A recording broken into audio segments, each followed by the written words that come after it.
Today we're gonna be reacting to the most terrifying true crime animations I find. Cause look at these views, bro. Bro gets what, 20 million views, 21 views, 17 million views. This guy's gotta be hella good. And let's hopefully not get terrified. In 2010, a young couple arrives at the Budget Lodge Motel just outside Memphis, Tennessee. Oh, it's not glamorous. Already? I'm pretty sure that's like the top 5 most dangerous cities in the US, by the way. It's dangerous for a reason. The surprisingly quiet neighborhood makes it a reasonable place to stay.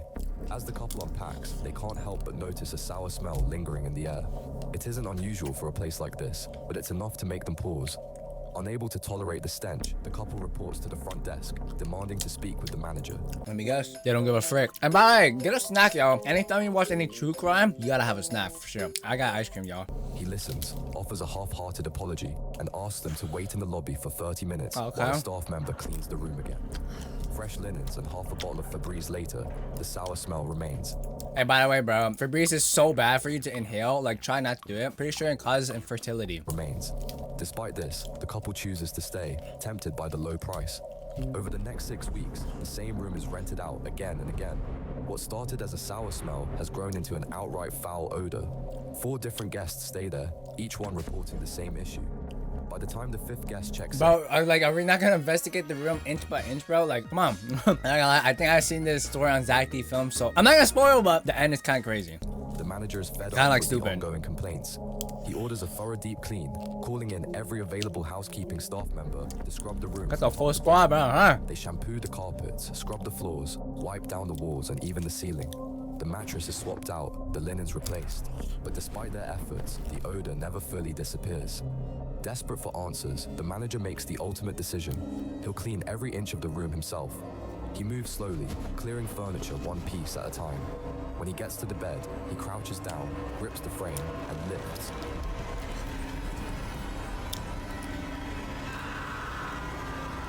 A dead body. Yo, that's pretty terrifying.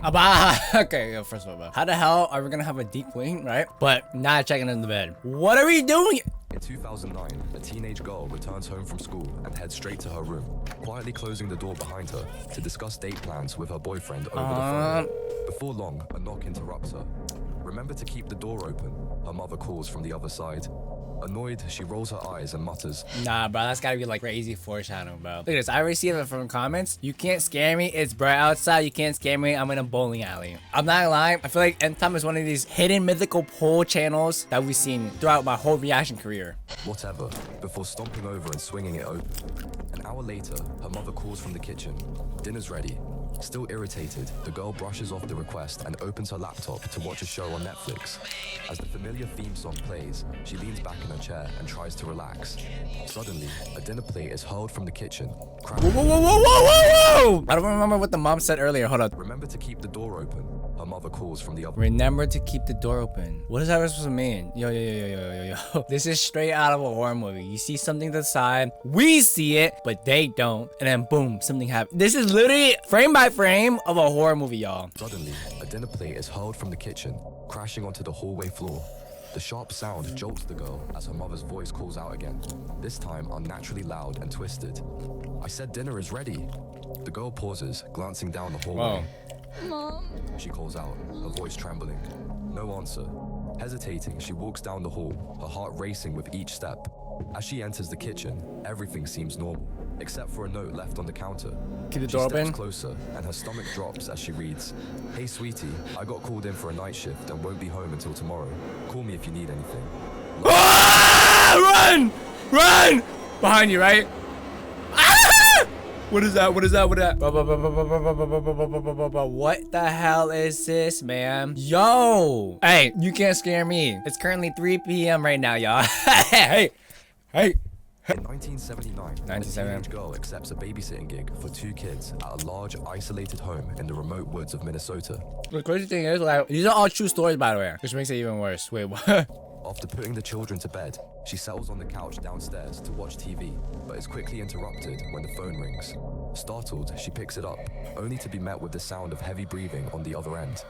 Suddenly, a man's unsettling voice pierces the silence, asking, "Have you checked on the children?" Uneasy, she hangs up, dismissing it as a prank. 15 minutes go by. Why would you? Bro, you just said enjoy the children, bro. And the phone rings again. This time, the voice asks, "Why haven't you checked on the children?" The babysitter begins to panic. Wait, how did he know? Oh, hell, man. Frick them kids, bro. On the receiver, then dialing the police. After relaying everything, the operator urges her not to hang up if she receives another call, explaining that this would allow them to trace the caller and determine its origin.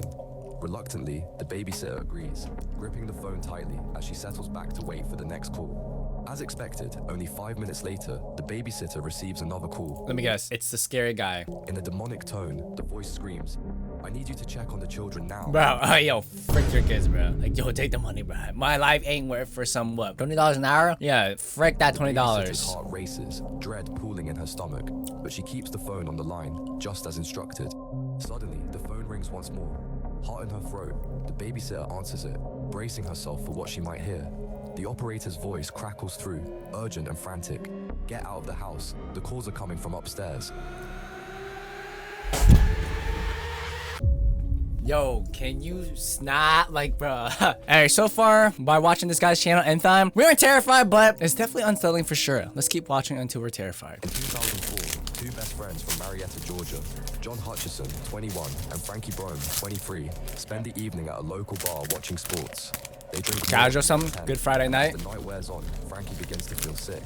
John, like most people who've had too much, insists he's fine to drive. He helps his friend into the passenger seat, climbs behind the wheel, and heads toward home.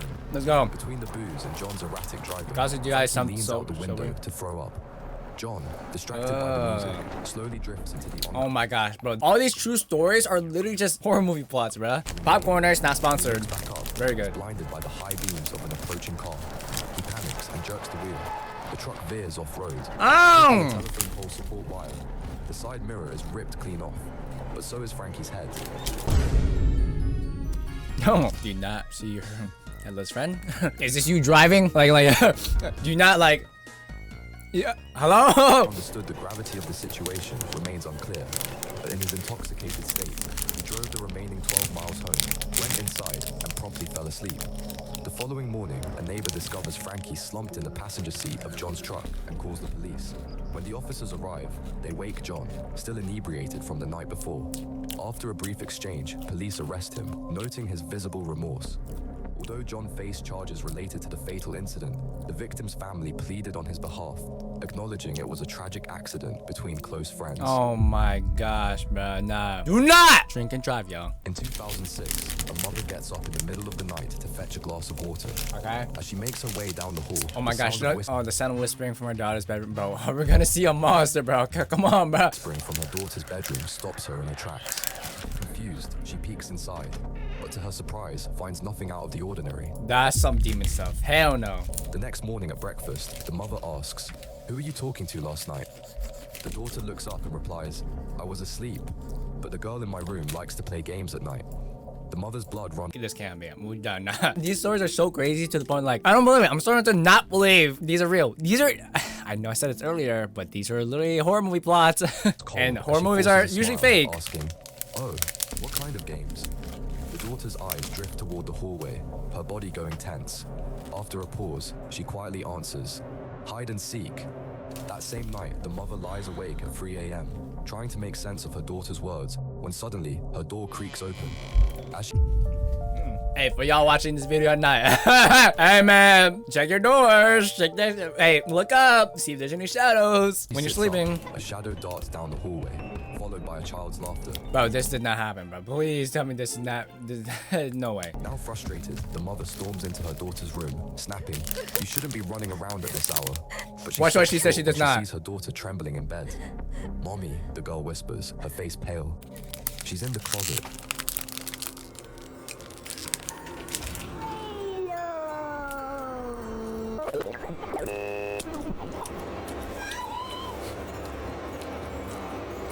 Alright, bro. This did not happen, bro. It looks to me that this guy also makes his videos with fiction stories. They're pretty good, don't get me wrong, but I gotta stop believing everything I see on the internet for sure. Until I see the proof myself. In 1986, a woman from Chicago, Illinois, returns home after running some errands.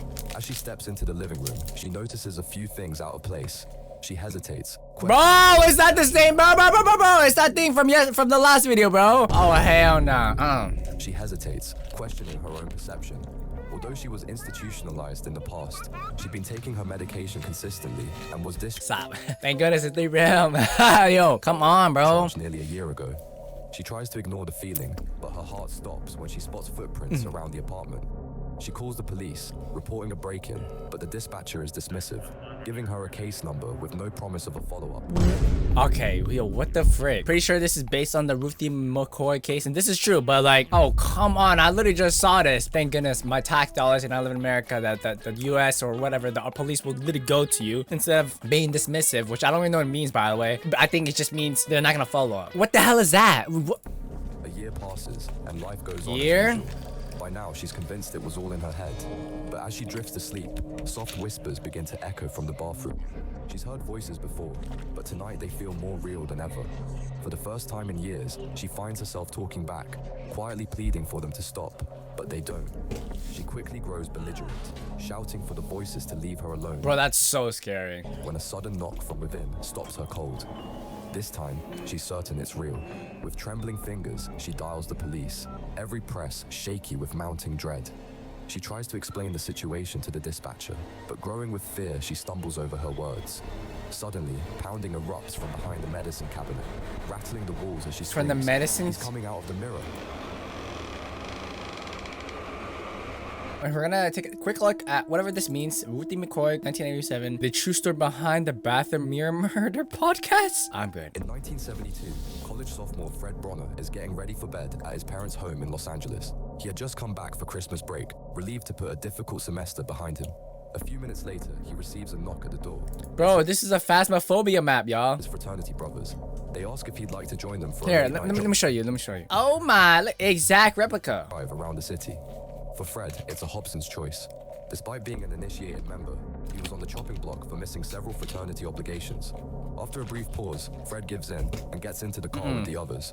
They drive for what feels like hours, no longer on city streets, but along a remote mountain road deep in the Angeles National Forest. You're cooked, bro. You're what? You're going to a forest where no one's there to help you, and apparently you're kind of wanted. Yeah, right. Around 2 a.m., the car suddenly jolts to a stop.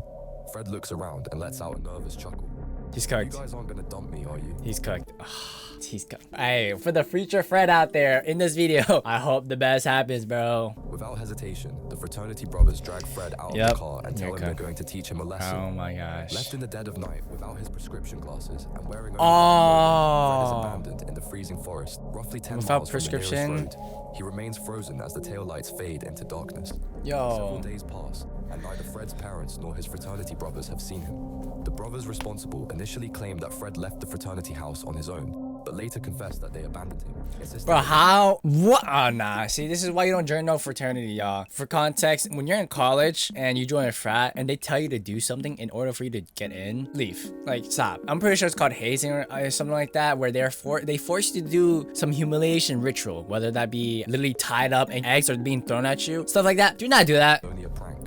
A search and rescue operation You're begins, cooked, and within bro. hours, Fred Bronner is found in a state Dead. of decomposition at the bottom of a 500-foot ravine. 500. Ah, he jumped himself to death or something. The girl's hands tremble as she desperately tries to dial the police, when all of a sudden, light footsteps begin to creep up behind her. No, look. Surprise, sweetie, her mother's voice rings out. Oh my gosh, bro. Yo, guys, try not to get terrified challenge. Let's go. Spinning We're still around, good. she finds her mom holding a birthday cake in one hand and a gift bag in the other. Still shaking, the girl thrusts the notepad toward her. Mom, what is this? Her mother scans the notepad, frowning slightly. Sweetie, this is just my grocery list. Are you feeling all right? The girl pulls it back, staring at the page in disbelief. The original note is gone. What? Wait, what? Still shaking, the girl thrusts the notepad toward her. Mom, what is What do you mean, this? what is this? Her mother scans just my grocery list. So what was it on before? Page in disbelief. The original note is gone. Before she can say anything, her mother interrupts. Why don't you go freshen up? I want to take some nice birthday photos. Not wanting to seem any more crazy, the girl reluctantly nods and makes her way to the bathroom. Inside, she stands frozen for a moment, contemplating whether any of it had truly happened. That you gotta be trippy for that to happen. Like, what do you mean? We didn't see it, so we can't really tell. But like, what do you mean the note was gone, bro? The knock at her door, the dinner plate, the note. Was it all just in her head? Suddenly, the bathroom light goes out, Oh, you're plunging cooked. the room into darkness. Fumbling, she reaches for the light switch. And watch this. Reaches light switch. It's still dark, by the way. Remember, it's dark. Tension happens when she reaches for light switch. Music goes quiet as soon as she turns on the light switch. Boom! Right in her face. She's about to flip it. A dark figure appears in the mirror. Without looking back, she bolts out of Who's the bathroom. What's this? There's someone in my Ah, sorry, mom. You could see me maybe in another just town or city, bro. I'm out of there. bathroom, she cries. The mother stands by the counter, dismissing her concerns. Don't be silly, sweetie, she says calmly. It's time Bro, you better get the knife, bro. You to better cut get the cake. The girl approaches slowly. What kind of cake is it? What the frick? Cashews on a cake? yo, give me some ice cream cake, bro. Or some red velvet, you feel me? Red velvet, vanilla. She stammers. You know I have a peanut allergy. Wow. Never mind. Joke's on me. It's nighttime, Walter White, bro. Okay, let's go. We're good. We're not scared yet, so we can keep watching these, y'all. I'm really liking these. Like, genuinely, these are fire, bro. These are the type of things you just gotta keep watching until you literally just fall asleep because you're so tired. But let's get it. In 1994, college students John Edwards and his sister Pam set out on a quiet camping trip to Florida's Ocala National Forest. Oh my gosh, of course. It's anytime you're dragged into the forest, nothing good ever happens. As the siblings begin setting up their equipment, they're approached by a stranger offering to help. Weary from the drive, Pam gladly accepts the gesture. An hour later, the stranger returns with another man, I'm joking. This is another horror movie plot. introducing him as his Random strangers, just like that, bro. brother. Yeah. The two join I mean, if I was in this situation, yeah, maybe. But like, bro, that's pretty sketch, man. Oh my gosh. I just know something's bad to happen. the siblings by the campfire, in a group chat late into the evening. At approximately 10:45 p.m., one of the strangers suggests they head to a nearby pond to photograph the alligators. Intrigued, the siblings agree, Not bad. I'd be so sketched though. Like, so sketched. but despite the strangers leading the way, they never reach their intended destination. Rest in peace, bro. Fly high. Yo, fly high, bro. Suddenly, one of the strangers strikes Pam on the head, knocking her to the ground before quickly handcuffing her. John, caught off guard, reaches for a walking stick one of the strangers had been carrying. He swings it at the attacker. Let's go. The struggle is brief. Overpowered by the two, John is quickly subdued and dragged farther down the trail, where he suffers multiple skull fractures and a fatal wound to his neck. Oh no, y'all see that? Oh no. Meanwhile, Pam is taken No. outside, where she is assaulted by the attackers before being bound and left tied to a tree. For 2 excruciating days, Pam remains tied to the tree until she finally manages to chew through the ropes.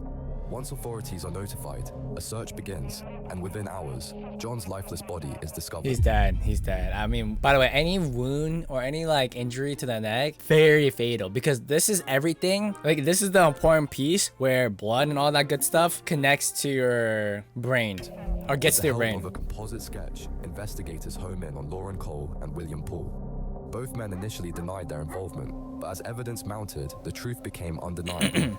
Although Paul was an accomplice in John Edwards' death, Cole was the one who inflicted the fatal injuries. As a result, Paul was sentenced to 5 concurrent 5 is nothing, bro. Bro, I swear, anytime you murder someone, you should be sentenced to life. You took someone's life away, your life should be taken away too. life sentences, while Cole received the death penalty. Okay, there we go. In 2011, a husband returns home from his 9 to 5, exhausted.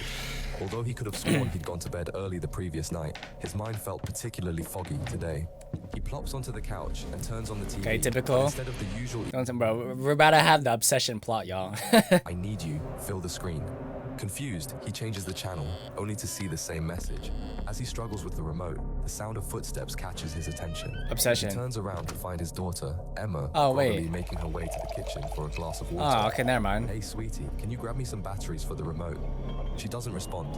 Whoa, what you mean you don't respond, bro? Hey, yo, why do you need batteries when literally the remote started working on the TV? Yo! Continuing as if he hadn't spoken. He blinks, puzzled, calling out again, Emma. But once again, she doesn't acknowledge him, retreating to her bedroom without a glance.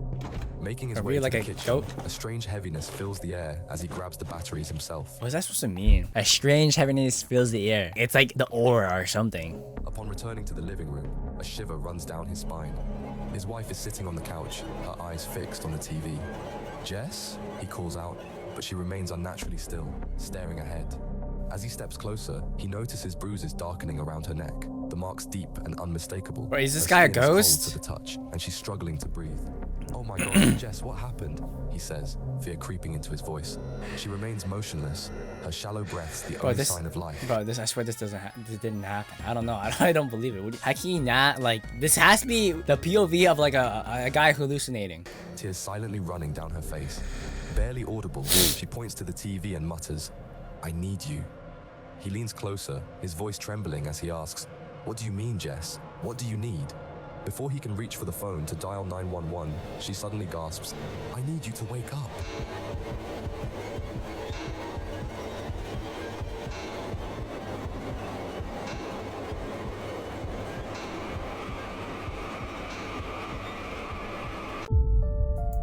I don't get it. Was there a fight that happened and he's passed out or something? I don't know. On Thanksgiving evening in 1985, the Blount family gathers for dinner at their new home in Hilltop Mobile Home Park. Just a few months earlier, they had left Seattle for Texas, hoping for a fresh start after Joe, the husband, struggled to maintain steady work in the area. Okay. The family of four, Joe Blount, his wife Susan, their 15-year-old daughter Angela, and 13-year-old son Robert, are joined by Joe's brother Carl and his 18-year-old son Michael. Let me guess. These guys are the villains of the story, y'all. When Joe and the kids return home, they're surprised to find a briefcase sitting on their doorstep. Thinking it must be a gift from a neighbor, they bring it inside. The kids, curious and excited, unclasp the latches, triggering an explosion that takes the lives of Joe, Angela, and Michael. No. While Robert sustained severe injuries, Susan, who had been in the bedroom at the time of the explosion, was unharmed. At first, investigators considered Susan a possible suspect, but after learning the life insurance policies on Joe and Angela were minimal, not even enough to cover funeral costs, they quickly dismissed any suspicion. After over a decade with no leads, Michael Roy Tony was arrested in 1997 following a confession from his cellmate, Charles Ferris. Ferris claimed Tony had admitted to the bombing in exchange for a shorter sentence. This confession led to Tony's indictment and placement on death row. However, Ferris later recanted, admitting that he had fabricated the story to gain favor with authorities. The trial in 1999 featured testimony from Tony's ex-wife and others, but inconsistencies in their accounts and Tony's denial raised doubts about his guilt. In 2009, it was revealed that 14 pieces of evidence had been withheld from Tony's defense.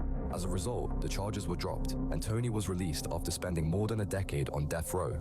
In the end, the tragic events that claimed the lives of 3 members of the Blount family that Thanksgiving night remain unresolved to this day. I'm done. I don't like that. That's so sad. And by the way, another true story we just witnessed. If you guys want to see more content like this, go ahead, subscribe to this guy. His name is Etham. And if you guys want to see more content like this, click this video here, y'all.